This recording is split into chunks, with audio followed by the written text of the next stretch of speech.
जय हिंद दोस्तों, मैं अमित और आप हैं अमित एजुकेशन सेंटर 21 के साथ। तो जी हाँ दोस्तों, आज जो आपके स्क्रीन पर दिख रहा है यह 1905 की रूस की क्रांति का प्रभाव। तो सबसे पहले समझ लेते हैं कि हमने कहाँ से लिखा है। तो दोस्तों, हम आपको पढ़ा रहे हैं अभी रूस की क्रांति, यानी इतिहास का चैप्टर 2 है। इतिहास का चैप्टर 2 है और यह चैप्टर का नाम है साम्राज्यवाद, साम्यवाद और रूस की क्रांति। तो रूस की क्रांति को हमने शुरू किया है और इसके पहले वाले वीडियो में रूस की क्रांति आपको मिलेगा। उसमें हमने क्या पढ़ाया है उसके बारे में थोड़ा हम बता देते हैं और उसके बाद में उनमें से कितना बच गया था पढ़ने के लिए वह हम बोर्ड पर लिखे हैं। इसमें और है जो अभी इतना है, ठीक है ना। तो हमें बताए थे कि रूस में 2 क्रांति हुए थे। कितने क्रांति हुए थे? 2 क्रांति, है ना। एक 1905 में और एक 1917 में। 1905 में जो क्रांति हुआ है ना, वह क्रांति राजा को भगाने के लिए, राजा के यानी रोमानों राजा के शासन को समाप्त करने के लिए किया गया था। लेकिन वह 1905 की क्रांति जो क्या हो गया, विफल रहा, यानी सफल नहीं हुआ। और दोस्तों, रूस में उस समय जब 1905 में क्रांति हुआ, उस समय वहाँ का राजा है ना रोमानोव वंश का था। किसका? रोमानोव वंश का। इसी रोमानोव वंश को समाप्त करने के लिए है ना 1905 में क्रांति किया गया।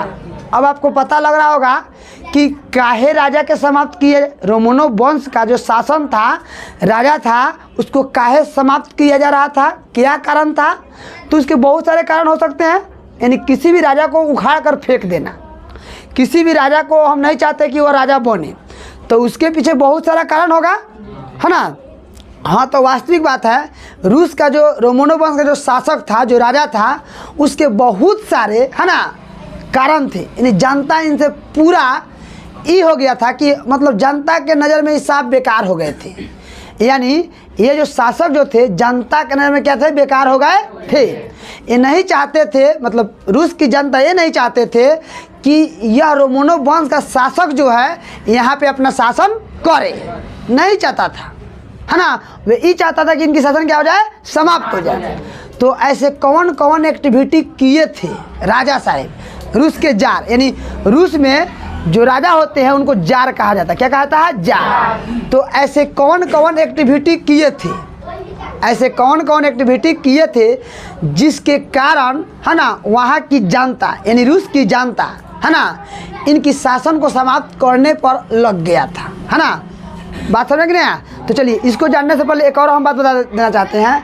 रूस में 2 क्रांति हुए, एक 1905 में, एक 1917 में। तो 1905 में जो क्रांति वो समाप्त हो गया और 1917 में जो क्रांति हुए, वह क्रांति के बहुत सारे कारण थे, बहुत सारे कारण थे, है ना। अब इसके बारे में अगर डिटेल आप जानना चाहते हैं तो मेरे फर्स्ट पार्ट वाले वीडियो को जाकर देख लेंगे, आपको पूरी समझ में आ जाएगी। क्योंकि अब हम इसमें बताना शुरू करेंगे तो बहुत लंबा वीडियो बन जाएगा। तो रूस की जनता नहीं चाहते थे कि ये इन्हीं का रोमानोव वंश का शासन हमारे देश में रहे, नहीं चाहते थे। तो नहीं चाहते थे, उनमें से क्या क्या कारण था, उनमें से क्या क्या कारण था? तो उसमें से बहुत सारे कारण हम पहले वाले वीडियो में पार्ट में पढ़ा दिए हैं। उसका कुछ पार्ट इसमें पढ़ना है जो समझ जाएंगे कि इसमें क्या क्या इनमें कमी थी, है ना, जिसे जनता इसे नहीं चाह रहे थे। कोई दिक्कत है ना? तो चलिए, उन्हीं में से एक और क्रांति का नाम है 1905 की क्रांति का प्रभाव। 1905 की क्रांति का प्रभाव, है ना, 1905 क्रांति का प्रभाव। अब दोस्तों यहाँ पे देखते हैं कि 1905 में क्रांति जो हुआ था, उस क्रांति में क्या क्या हुआ था, उस क्रांति में क्या क्या हुआ था। तो दोस्तों यहाँ पे लिखा है कि 1904 तक बढ़ती महंगाई के कारण, मतलब 1904 में महंगाई बढ़ा और महंगाई बढ़ने के वजह से, है ना, मजदूरों की जो वेतन थी, जो सैलरी थी, इनके सैलरी में 20% की कमी आ गई। क्या गई? गिरावट कर गई। और गिरावट होने के वजह से, है ना, गिरावट होने के वजह से कमी आई, होने के वजह से इसे पूरा करने के लिए, यानी इस कमी को पूरा करने के लिए मजदूरों ने बड़ी संख्या में, है ना, क्या किया, मतलब आंदोलन किए। क्या किए? आंदोलन किए। तो बड़ी संख्या में आंदोलन किए। तो उसमें क्या क्या मांग रखे? बड़ी संख्या में आंदोलन किए तो उसमें क्या क्या मांग रखे? तो उसमें यही मांग रखे कि मजदूरों में बढ़ोतरी हो, मजदूरी में बढ़ोतरी हो, है ना। काम के घंटे में कमी, अपनी स्थिति को सुधारने के लिए लोग क्या किए? हड़ताल किए। यानी इन काहे लोग चाहता था कि इस राजा का मतलब रोमनों वंश का शासन समाप्त हो, तो इनसे कुछ लोग तो तंग हो ही चुका था, अब श्रमिक लोग भी तंग हो चुका था। श्रमिक लोग तंग क्यों हुआ था? तो 1904 में जब महंगाई बढ़ा तो इनके वेतन में 20% की क्या आ गई? कमी आ गई। 20% की कमी आ गई। इसी कमी को पूरा करने के लिए उन्होंने मजदूरों लोगों को बार बार आंदोलन करना पड़ता था। लेकिन यह गूंगी सरकार, राजा, है ना, प्रजा की बात नहीं मानने वाले, इनकी बात को नहीं सुनता था। नहीं सुनने की वजह से मजदूर लोग भी क्या हो गए? तंग हो गए। यानी ये लोग चाहते थे कि इनकी शासन क्या हो जाए? समाप्त हो जाए। अब शासन समाप्त हो जाएगा तो हम लोग क्या हो जाएगा? हम लोग क्या होगा जी? दूसरे राजा आएंगे तो हम लोग का मजदूरी बढ़ेगा, हम लोग का जो मजदूरी है यह क्या होगा? ऊंचा होगा, हम लोग सब कुछ क्या होगा? अच्छा हो जाएगा। बात समझ गए ना? तो यही बात हम लिख दिए यहाँ पे कि 1904 बढ़ती महंगाई के कारण श्रमिकों की स्थिति दयनीय हो गई। उनकी वार्षिक मजदूरी में 20% की कमी आई। इसी कमी को पूरा करने के लिए 20% की कमी को पूरा करने के लिए बड़ी संख्या में श्रमिकों ने मजदूरी में बढ़ोतरी, काम के घंटे में कमी करने, है ना, तथा अपनी स्थिति को सुधारने के लिए हड़ताल किए और इनके हड़ताल को इन्होंने नहीं सुना, ठुकराते रहा। इसीलिए ये लोग भी चाहा, क्या हुआ कि यहाँ का रोमनों वंश का शासन क्या हो? समाप्त हो। तो बोलिए ये भी तंग हुए कि नहीं हुए? तो ये भी एक कारण हुआ कि नहीं हुआ? कोई दिक्कत है ना? है तो ये भी एक कारण है। अब उसी में हम लोग पढ़ लेना है खूनी रविवार। क्या पढ़ना है? खूनी रविवार। अभी दोस्तों खूनी रविवार क्या है इसको आराम से समझ लेंगे। मतलब एक कारण है, इसमें और सारे कारण हैं, तो उसको समझने से पहले थोड़ा इसके बारे में हम लोग चर्चा कर लेते हैं, ठीक है ना। तो देखिए दोस्तों, रूस की जनता या रूस के मजदूर लोग, है ना, रूस की जनता, हम बता रहे हैं दोस्तों कि खूनी रविवार क्या है। खूनी रविवार क्या है? तो देखिए, रूस की जनता या रूस की मजदूर रोटी दो का नारा लगाते हुए, है ना, सेंट पीटर्स महल की ओर जा रहा था। एक राजा है थे, रोटी दो का नारा लगाते हुए, है ना, सेंट पीटर्सबर्ग के महल की ओर जा रहे थे। लोग क्या कर रहे थे? जा रहे थे, है ना। तो इन निहत्थों आदमियों पर, व्यक्तियों पर, इन निहत्थों आदमियों पर और व्यक्तियों पर जार की सेना, जार कहें तो रूस के राजा को जार कहता है, जार की सेना ने अनाधून गोलियां चलाना शुरू कर दिया। फिर से समझेंगे, है ना, एग्जाम में क्वेश्चन आने की संभावना रहता है, पूछेगा तो कहिएगा। फिर से समझा रहे हैं कि रूस की जनता, रूस की मजदूरों ने रोटी दो का नारा लगाते हुए सेंट पीटर्सबर्ग महल की ओर जा रहे थे, है ना। तो इन निहत्थों आदमियों पर रूस की जार की सेना अनाधून गोलियां चलाना शुरू कर दी, जिसके कारण, है ना, जिसके कारण हजारों लोग की क्या हो गई? मौत हो गई। जिसके कारण हजारों लोग क्या हो गई? मौत हो गई। और मौत होने के वजह से, जब मौत होगा तो खून लाल होगा ना, तो मौत हो गई। और यह घटना रविवार को हुआ। किस दिन हुआ? रविवार को हुआ। इसीलिए इसे क्या कहा गया? खूनी रविवार। और यह घटना 9 जनवरी को हुआ। कब जनवरी को? 9, है ना, या 22 जनवरी। कौन जनवरी? 22 दोस्तों, है ना। 9 जनवरी जो घटना है, यह घटना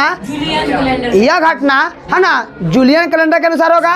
अब 22 जनवरी जो होगा यह ग्रेगोरियन कैलेंडर के अनुसार होगा। कोई दिक्कत है ना? फिर से समझेंगे खूनी रविवार क्या है, फिर से समझेंगे, है ना। रूस की जनता या रूस की मजदूर या व्यक्ति रोटी दो का नारा लगाते हुए, है ना, सेंट पीटर्सबर्ग के महल की ओर जा रहे थे।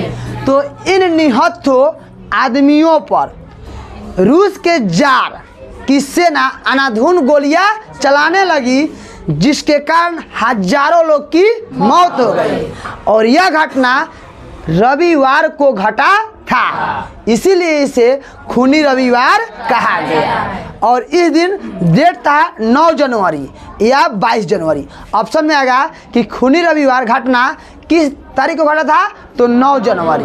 आपसे पूछेगा कहीं दोनों रहेगा तो दोनों नहीं रहेगा, कोई एक रहेगा। कई जनवरी घटना घटा था, 9 जनवरी। चलिए, तो खूनी रविवार आप समझ गए होंगे, कोई दिक्कत है ना। आपसे पूछा जाएगा कि खूनी रविवार किस तिथि को हुआ था, 9 जनवरी। इसमें लोग क्या चीज का नारा लगा रहा था, रोटी दो का नारा लगा रहे थे, ठीक है ना। तो नारा लगाने से ये लोग किस महल की ओर जा रहे थे, सेंट पीटर्सबर्ग की महल की ओर जा रहे थे। तो इन व्यक्तियों पर गोली कौन चलाया, रूस के जार के सैनिकों ने, जिसके कारण हजारों लोग की क्या हो गई, मौत हो गई। इसीलिए इसे क्या कहा गया। तो आगे हम लोग देखते हैं अगला 1917 के रूस क्रांति का अगला कारण। दोस्तों, आपके स्क्रीन पर यहाँ है, प्रथम विश्व युद्ध में रूस की पराजय का भी एक कारण बना। प्रथम विश्व युद्ध में रूस की पराजय का एक कारण बना। अब वो कारण कैसे बना, यानी आप लोग अब लिखेंगे नहीं, पहले ध्यान से सुनेंगे। प्रथम विश्व युद्ध का कारण क्यों बना रूस के लोगों के लिए, तो देखिए बताते हैं। सबसे पहले हम आप लोगों से पूछना चाहते हैं कि प्रथम विश्व युद्ध कब से कब हुआ था, तो नहीं बताएंगे थोड़ा। 1914 से लेकर 1918 तक आपसे पूछ भी दिया जाएगा कि प्रथम विश्व युद्ध कब से कब तक चला, तो 1914 से लेकर 1918 तक। तो जब रूस उसमें गया ना, प्रथम विश्व युद्ध में, है ना, शामिल हुआ, तो रूस जो था इस प्रथम विश्व युद्ध में हार गया। क्या कर गया, हार गया। और सबसे बड़ी खुशी की बात यह है कि ये जो रूस का जो जार था, जार निकोलस द्वितीय, यह स्वयं प्रथम विश्व युद्ध में रूसी सेना का कमांड को संभाल रहा था। कौन संभाल रहा था, सेना कमांड को संभाल रहा था। आपसे पूछ लिया जाएगा कि प्रथम विश्व युद्ध में जब रूस भाग लिया तो उस समय रूसी सेना को कमांड को कौन संभाला था, तो स्वयं जार निकोलस द्वितीय, है ना। तो ये हार गया। हारने के पीछे कारण क्या था, तो यह कारण था न रूसी सेना के पास अस्त्र थे, न शस्त्र यानी बंदूक गोली बाड़ा कुछ नहीं था, न इनके पास कोई बुलेट प्रूफ जैकेट था और न ही कुछ था। इन्हीं कारणों से रूस की सेना इस प्रथम विश्व युद्ध में क्या हो गई, हार गई। जिसके कारण जब रूसी सैनिक लोग घर रिटर्न होकर आता था तो रूस के जनता लोग पूछता था क्या हुआ, अपना रूस जीता कि नहीं जीता, तो वे लोग मुंह लटका कर बोलते थे कि नहीं हम लोग हार गए। तो फिर जनता पूछता था क्यों हार गया, तो बताता था कि ऐसा राजा है, ऐसा जार है, न हम लोग को कोई तलवार दिया है, न बंदूक दिया है, न कुछ दिया है, न बुलेट प्रूफ जैकेट दिया है, न कोई व्यवस्था दिया, तो युद्ध जीत कैसे सकते हैं। यानी कहने का मेरा सेंस ये है कि पूरा करामाती यह राजा पर ही गया, क्योंकि राजा किसी प्रकार का व्यवस्था नहीं किया था, जिसके कारण लोगों में और, है ना, ईगो मतलब जलन हो गया कि राजा बहुत बेकार है, इसको बदलना क्या है, जरूरी है। तो उससे भी लोगों का एक कारण बना कि नहीं बना, मतलब इससे भी वहाँ की जनता, रूस की जनता, है ना, राजा से तंग हुए कि नहीं हुए। यानी अगर रूसी अगर प्रथम विश्व युद्ध में हार गया, हारने का कारण बता दिए कि नहीं ये सारा गलती रूस के जार में है, तो बोलिए जनता किस पर मतलब गुस्सा करेगी, रूस की सेना पर या जार पर। तो क्या जनता नहीं चाहेगी कि हाँ इसको हटा दें हम, तो बस वहीं लिखे हैं हम, है ना। प्रथम विश्व युद्ध में रूस की पराजय, प्रथम विश्व युद्ध में रूस की, है ना, रूस सम्मिलित हुआ, विश्व युद्ध में रूस की हार हुई। क्या हुई, रूस की हार हुई। हार होने के कारण सैनिकों के पास न अस्त्र थे, नहीं किसी प्रकार के अस्त्र और न ही शस्त्र, न ही किसी के पास तलवार, न ही किसी के पास इसका कोई व्यवस्था, नहीं कोई प्रबंधन, किसी प्रकार से कुछ नहीं था। यही था इनके क्या हारने का कारण। इसी कारण से रूस की क्या हुई, हार हुई। बस इससे रूस की क्या हुई? हार हुई। रूसी सेना का कमान स्वयं मतलब होता है जार निकोलस द्वितीय संभाल रहा था। तो बोलिए 1917 क्रांति का एक भी कारण हुआ कि नहीं हुआ? सारा लोग गुस्सा किस पर किया? जार पर, क्योंकि जार अगर अच्छा रहता तो सब प्रशासन को सब कुछ देता, तो बोलो उससे कोई दिक्कत होता? तो वो रूस जीतता कि नहीं जीतता? तो ये भी एक क्या था? कारण था। और सबसे बड़ा कारण एक और कारण है जो यहाँ देख लीजिए, जार निकोलस द्वितीय और जरीना की भूमिका, है ना।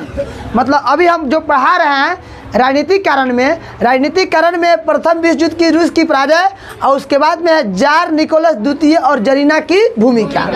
अब देखिए जरीना की भूमिका का मतलब ये होता है कि जरीना, है ना, जार निकोलस द्वितीय की पत्नी थी। जार निकोलस द्वितीय क्या थी? पत्नी थी। अब कहेंगे कि क्या किसी की पत्नी चाहेगा कि हमारे हस्बैंड राजा नहीं रहे?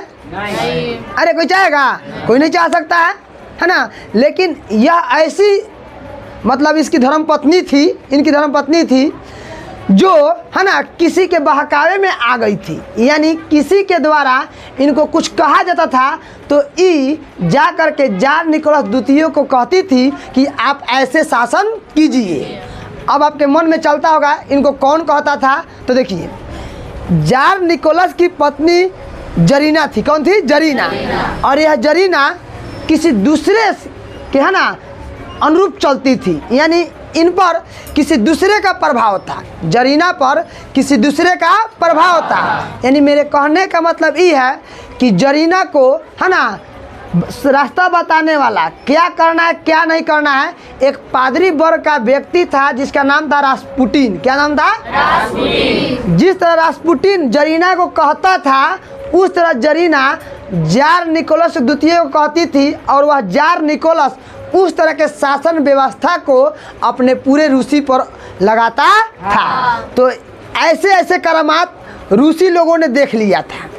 ऐसे ऐसे करामात कौन देख लिया था? रूसी लोग देख लिया था, जिसके कारण कुछ रूसी लोग ये चाहते थे कि सबसे बड़का अगर आप जान मारे के होखे, स्पॉट डेथ करे के होखे, तो जार निकोलस के मारे के पहले जरीनवा के मारल जरूरी बाटे। यानी जार निकोलस के बाद में आप पहले इनकी पत्नी को मतलब समाप्त कर देना चाहिए। काहे कि ये किसी और से पूछ रही है, बताइए कहाँ रास्पुटिन है, पादरी वर्ग का आदमी है, वो कह रहा है इस जरीना को। जरीना जैसे जैसे वो कहता है वैसे वैसे जार निकोलस द्वितीय कहता है और जार निकोलस द्वितीय हम लोग पर शासन करता है।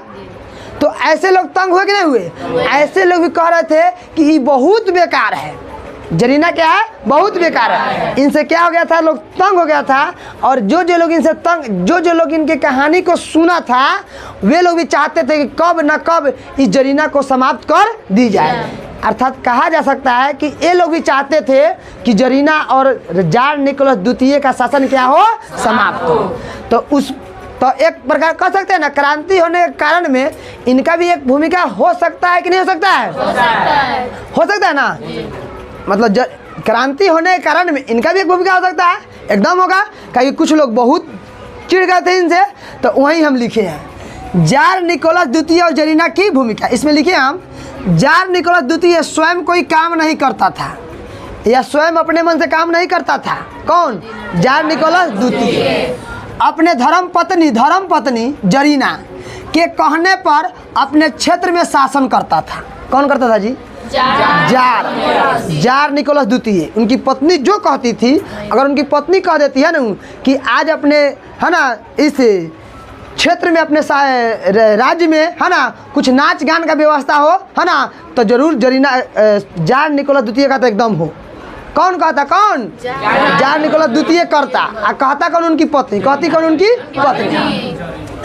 क्योंकि उनके कहने पर क्षेत्र शासन करता था।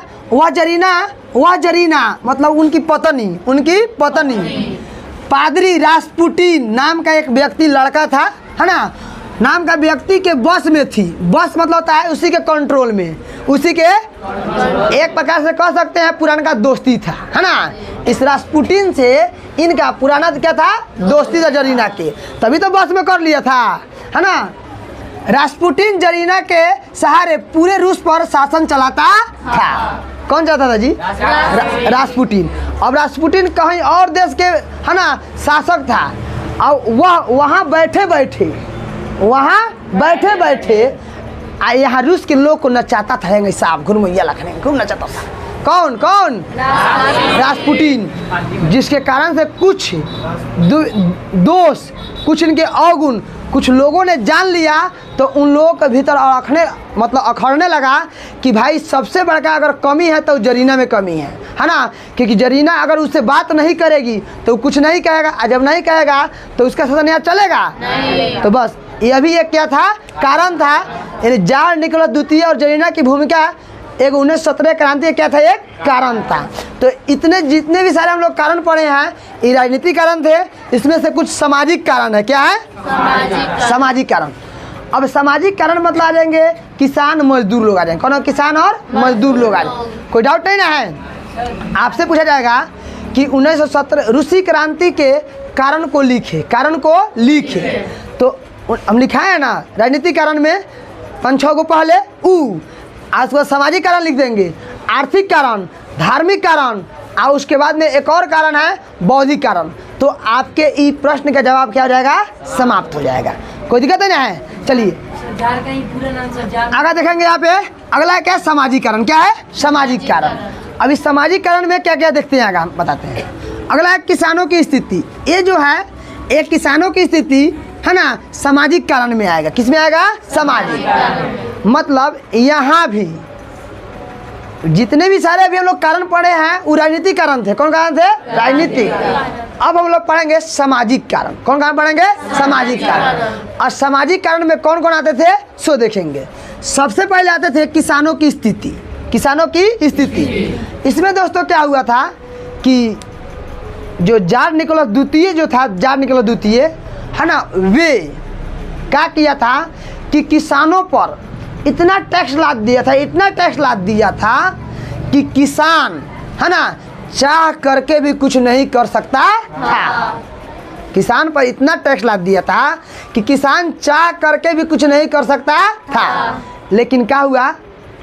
क्रीमिया का युद्ध होता है और क्रीमिया के युद्ध में रूस से भाग लेता है, और भाग लेने के बाद में क्रीमिया के युद्ध हार जाता है, और हारने के बाद में रूस का जार निकोलस जो द्वितीय है ना, वे आने के बाद में यहाँ की कृषि दस्तों क्या कर देता है? समाप्त कर देता है। यानी जो भी इस पर कर टैक्स लगाया गया था इसको क्या कर दिया? समाप्त कर दिया। समाप्त कर दिया तो इसे किसानों को क्या मिला? राहत। क्या मिला? राहत। और राहत मिलने के बाद में वे लोगों को है ना कुछ जमीनों भी दे दिए। क्या दे दी? जमीन। जार ने क्या दिया? जमीन। और जमीन देने के बाद है ना कहा कि तुम लोग उपजाओ, फसल करो, खेती करो, सब कुछ होगा। तो उन लोगों ने क्या किया? जमीन को ले लिया। लेकिन कर और टैक्स इतना अधिक था कि ये लोग चुकाने में सक्सेस नहीं होता था, क्षमता इनके पास नहीं था। अंत में क्या किया लोग? किसी तरह से जो अपना बचा जमीन था, ये जमीन को गिरवी रख करके बेच करके सरकार के टैक्स से क्या किया? निकला। लोग सरकार के टैक्स से निकला, और निकलने के बाद में है ना ये लोग कहा कि अब मुझे सरकार की कोई फैसिलिटी नहीं चाहिए। अंत में ये लोग भी क्या हो गए? तंग हो गए, राजा से क्या हो गए? उब गए। वही हम बात लिखे यहाँ पे किसानों की स्थिति। यहाँ लिखे हैं 1861 तक रूस में अधिकांश किसान बंधुआ मजदूर था। दोस्तों बंधुआ मजदूर कहने का मतलब ये होता है, बंधुआ मजदूर किसे कहते हैं ध्यान देंगे तो बंधुआ मजदूर उसे कहते हैं जो किसी एक व्यक्ति के पास रह करके है ना, एक व्यक्ति के पास रह करके एक नियमित राशि में जीवन पर्यंत काम करते रहें, उस मजदूर को क्या कहते हैं? बंधुआ मजदूर कहते हैं। कोई डाउट नहीं है? जब कोई व्यक्ति है ना या मजदूर किसी मालिक के पास या किसी जमींदार के पास रह करके एक नियमित राशि में काम करता रहे है ना, जीवन पर्यंत काम करता रहे, उस मजदूर को कौन मजदूर कहते हैं? बंधुआ मजदूर। कोई दिक्कत नहीं है? लिखा जाएगा ना। मतलब बंधुआ मजदूर का मतलब ये हो गया कि अगर हम है ना यहाँ पे कोई बड़ा व्यक्ति है, अगर हमको मजदूरी करने का मन है तो हम क्या जाएंगे? उसके बाद मजदूरी करने जाएंगे। अगर मुझे मजदूरी हुआ, अभी 100 रुपया दे रहे हैं, कितना देते हैं? 100 रुपया। और चारों ओर मजदूरी 300 मिल रही है, कितना मिल रही है? 300। हम वहाँ जाएंगे है ना, और वहाँ काम करेंगे तो मुझे 100 रुपया ही देंगे। कितना रुपया देंगे? 100 रुपया, है ना। अगर वो हमें कह दे कि आकर तुम काम करो, है ना, हमें जा कर के वहाँ क्या करना होगा? काम करना होगा। तो ऐसे मजदूर को क्या कहा जाता है? बंधुआ मजदूर कहा जाता है। आपसे पूछा जाएगा बंधुआ मजदूर किसे कहते हैं, तो कहिएगा कि ऐसे श्रमिक या ऐसे मजदूर जो किसी ज़मींदार या मालिक के पास रह करके एक नियमित राशि जीवन पर्यंत काम करता रहे, ऐसे मजदूर को बंधुआ मजदूर कहा जाता है। कोई दिक्कत है ना? है, समझा गया। अब सामाजिक किसानों की स्थिति में जानते हैं तो 1861 तक रूस में अधिकांश जो किसान थे वह क्या थे? बंधुआ मजदूर थे। क्रीमिया युद्ध के पराजय के बाद जो जार ने कृषि दास्ता था उसे क्या कर दिया? समाप्त कर दिया। आपसे पूछा जाएगा कृषि दास्ता कब समाप्त किया गया? तो 1961 में, 1861 में कृषि दास्ता कब समाप्त किया गया? 1861 में। किसानों को जमीन मिला, किसानों को क्या मिला? जमीन। लेकिन उसके लिए भारी कीमत चुकानी पड़ी। कर चुकाने के लिए उन्हें अपनी ज़मीन बेचनी पड़ी, है ना। मतलब ज़मीन तो मिला लेकिन उसमें भी कुछ फसल लगाने के लिए कुछ टैक्स था, उस टैक्स को सरकार को देना ज़रूरी था। अब इन लोगों के पास उतना पैसा तो था नहीं, तो उसे चुकाने के लिए फिर से अपनी इनकी ज़मीन क्या करनी पड़ी? बेचनी पड़ी या गिरवी रखनी पड़ी। गिरवी कहें तो गिरवी का मतलब ये होता है कि हम कुछ देर के लिए अपने सामान को आपके पास रख देते हैं, है ना, फिर मेरे पास पैसा होगा तो हम क्या करेंगे? उसको छुड़ा लेंगे। रखनी पड़ी, जिसके कारण किसानों की स्थिति क्या हो गई? पहले से और क्या हो गई? दयनीय। और ये लोग भी कहने लगे कि यह राजा ठीक नहीं है। तो इस किस में आएगा? सामाजिक कारण में। कोई डाउट नहीं ना है। अगला है मजदूरों की दयनीय स्थिति। रूस में मजदूरों की दशा थी बहुत खराब हो गई थी। रूस में जितने मजदूर थे इनकी जो स्थिति थी क्या थी? बहुत खराब थी, क्योंकि मजदूरों से अधिक काम लिया जाता था और मजदूरी कम दिया जाता था। काम अधिक और मजदूरी क्या? कम। उनके लिए उत्तम आवास, स्वास्थ्य का कोई प्रबंध नहीं था, इसलिए मजदूर भी इस जार से क्या हो चुका था? तंग और कारण बन चुका था। ये लोग भी चाहता था कि कब इस जार के शासन को हम समाप्त करें, कब इसको यहाँ से उखाड़ कर फेंक दे ताकि हमें कोई दिक्कत नहीं हो। तब तक लिए दोस्तों इतना ही। अब हम लोग को मात्र इसमें 3 कारण और पढ़ना है, एक आर्थिक कारण, एक बौद्धिक कारण और एक धार्मिक कारण। इतना पढ़ लेंगे तो इससे आपको ये पता चल जाएगा कि रूस का जो जार था, रोमनो वंश था, उसका शासन कैसे समाप्त हुआ। समाप्त होने में कितने पापड़ बेलने पड़े हैं ये आपको पता चल जाएगा। तब तक के लिए इसको नोट करेंगे। तो दोस्तों आगे देखते हैं। अभी तक हम लोगों ने पढ़ लिया राजनीतिक कारण, सामाजिक कारण। अब उसमें है ना अगला कारण है आर्थिक कारण। आर्थिक कारण यानी अगर रूस की बात करें तो रूस में उद्योग नहीं होने के कारण, औद्योगिकरण नहीं होने के कारण, है ना, रूस के लोगों के पास पैसे की क्या थी? कमी थी। यानी भाई उद्योग रहेगा तभी ना कोई काम करेगा, कोई व्यवसाय व्यापार रहेगा या कोई दुकान रहेगा तभी ना कोई सब पैसे से कुछ खरीदेगा। आज जब वो खरीदेगा तो उसके पास पैसा हो तो विजय कैसे खरीदेगा? ना खरीदेगा। तो ऐसा यहाँ मतलब नहीं था, रूस में नहीं था, जिस कारण से और लोग में तो गुस्सा था ही और ये लोग भी क्या हुए? गुस्सा। किसानों को सुविधा नहीं मिल पाती थी। किसानों को सुविधा यानी किसान को खेती करना है तो नए नए तरीक़ा से खेती करेंगे, नए नए मतलब वस्तु का उपयोग करके हम उपज अच्छा करेंगे ना, तो ये भी उस व्यवस्था नहीं था, जिसके वजह से है ना इनकी उपज अच्छी नहीं होती थी। ये आ गया आर्थिक कारण। किस कारण? आर्थिक। अब मान लीजिए अच्छा मतलब लोग यंत्र का प्रयोग करता, किसान लोग तो ज़्यादा खेती करता, लोग ज़्यादा उपज करता। अरे करता कि नहीं करता? जब ज़्यादा उपज करता तो ऑटोमेटिक है कि उसको अगले दूसरे चीज़ में बदलने के लिए उद्योग बैठा जाता। तो किसानों को ये चीज़ नहीं मिलने के वजह से, मतलब नए नए तकनीक नहीं मिलने के वजह से किसानों की जो उपज थी वो अच्छी नहीं हो पा रही थी। तो इन लोगों से कुछ लोग इस तरह से क्या थे, गुस्सा थे, जिनकी आमदनी नहीं बढ़ रही थी, लोग क्या थे, गुस्सा थे। अब आते हैं धार्मिक कारण।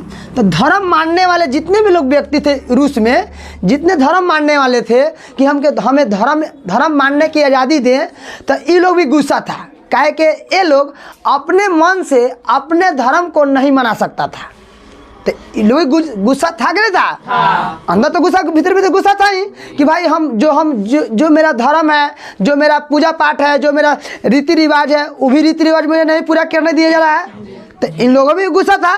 तो उसी को लिखे हम यहाँ पे धार्मिक कारण। वहाँ के लोग अपने धर्म मनाने की पूरी आज़ादी थी। वहाँ मतलब कहाँ, रूस के, मतलब जो रूस के अस्थाई लोग था, अस्थाई कहे तो वहाँ के रहने वाले निवासी लोग अपना अपना पूजा पाठ करने कोई दिक्कत था, लेकिन दिक्कत उसको था जो अन्य धर्म अपना था। जैसे पारसी एक धर्म होता है, यहूदी, कैथोलिक, इस तरह से बहुत लोग रूस में रहता था।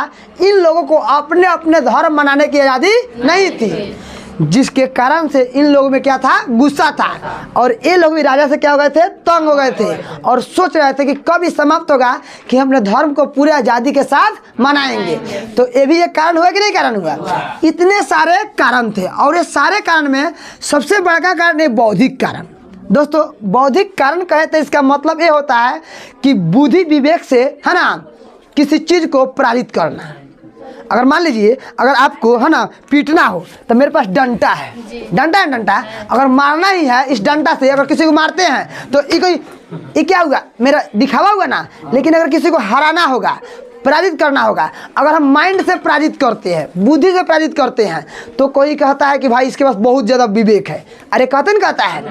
तो उस तरह से, है ना, राजा को प्रेरित करने के लिए, राजा को, है ना, इस युद्ध से हटाने के लिए, इस रास्ता से हटाने के लिए, रोमनो वंश के शासन को समाप्त करने के लिए रूस में ऐसे कुछ लोग जन्म ले लिए थे जो, है ना, भाषण से, कलम से, बोल करके, मौखिक रूप से, लिखित रूप से लोगों को जागरूक कर रहे थे।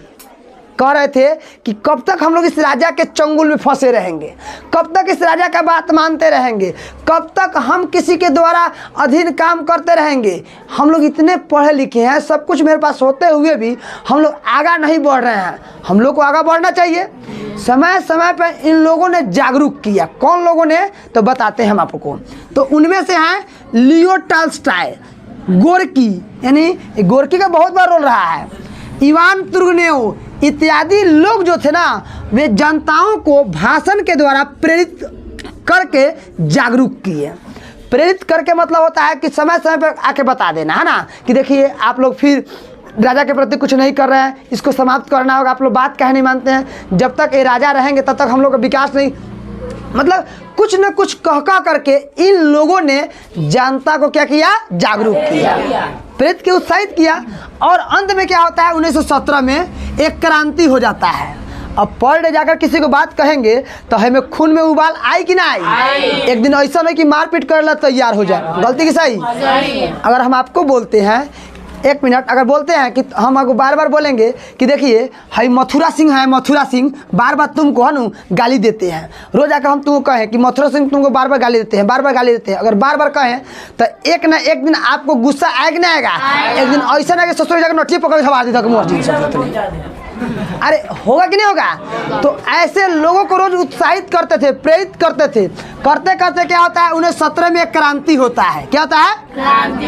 और यह क्रांति पेट्रोग्राद, जिस शहर का नाम अब लेनिनग्राद रख दिया। क्या रख दिया गया, लेनिनग्राद, यानी पहले नाम इसका पेट्रोग्राद, लेकिन अब इसका नाम लेनिनग्राद रख दिया। क्या रख दिया, लेनिनग्राद। विशाल जुलूस निकला। क्या निकला, विशाल। अब इस जुलूस में किसान, महिलाएं, श्रमिक, बहुत लोग क्या थे, शामिल थे।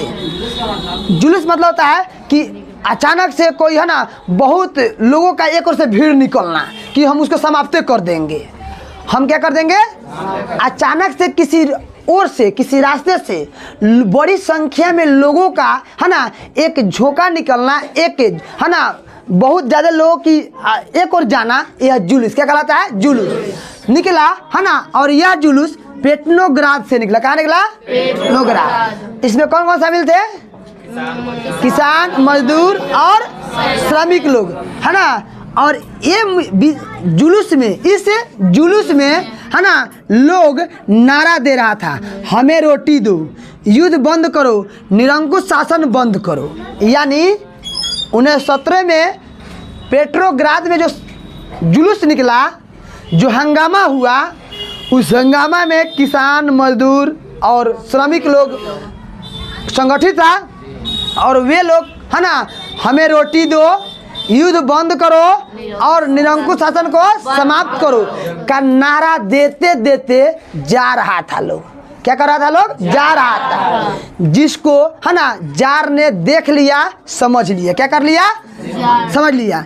जिस कारण जार इस जुलूस को देख करके क्या कर गया? डर गया और सेनाओं को गोली चलाने का आदेश दिया। सेना गोली चलाओ, आ रहा है सब। यानी जार कहा। कौन कहा? जार। सेना का 1905 की क्रांति है, से चला देनी गोलियां। एक मिनट, 1905 की क्रांति से गोली चला देंगे। अब की बार इन सैनिकों ने गोली नहीं चलाया, बल्कि राजा को एक बता दिया कि इसके पहले वाले लड़ाई में, 1905 की लड़ाई में, है ना, हमने अपने भाइयों बहनों का कत्ल किया था, अब मैं यह काम नहीं करूंगा। यानी सैनिकों ने क्या कर दिया? विद्रोह कर दिया, है ना। सैनिकों ने क्या कर दिया? विद्रोह कर दिया। कहा कि मैं गोली नहीं चलाऊंगा, मैं गोली नहीं चलाऊंगा। और जो डिगमा बना था, डिगमा का भी क्या कर दिया? भंग कर दिया। और जुलाई 1918 में सगे संबंधियों के साथ जार को पकड़ करके केंगरा के भगवान के पास भेज दिया गया। यानी गोली मार दिया गया। गोली मारने के बाद में इस वंश, रोमनों वंश का शासन क्या हो गया? अब जब शासन समाप्त हो गया तो यहाँ पे अब रूस के शासन को चलाने के लिए कोई ना कोई व्यक्ति चाहिए ना। अभी रूस के शासन को कौन चलाएगा, है ना, कौन चलाएगा? इस शासन को हम लोग अगले वाले वीडियो में पढ़ेंगे। तो आज के वीडियो में आपने यह देखा, है ना, इस पार्ट में कि कैसे एक राजा को राजगद्दी छुड़ाने के लिए, राजगद्दी छीनने के लिए कितने कितने काम किए गए हैं, तब जाकर के एक राजा की मौत होती है और राजा को मारा गया है। बोलिए, इतनी बातें आपको समझ में आया कि नहीं आया? तो बौद्धिक कारण भी आपके लिए इम्पोर्टेंट है कि नहीं है? और इतनी सारे बात लिख देंगे तो आपके, है ना, 1917 के क्रांति का यह जो परिणाम है, जो जो कारण हुए हैं, या आपके जितने अंक रहेंगे उतने अंक आपको मिल पाएंगे। कोई दिक्कत नहीं ना है? तो अगले वाले वीडियो में हम लोग कल ये पढ़ेंगे कि जब रोमनों वंश को समाप्त कर दिया गया तो अगला कौन वंश आया, कौन वंश आया, कैसे रूस का शासन के बागडोर को संभाला, इसके बारे में पढ़ेंगे। तब तक के लिए जय हिंद। मिलते हैं हम लोग अगले वीडियो में।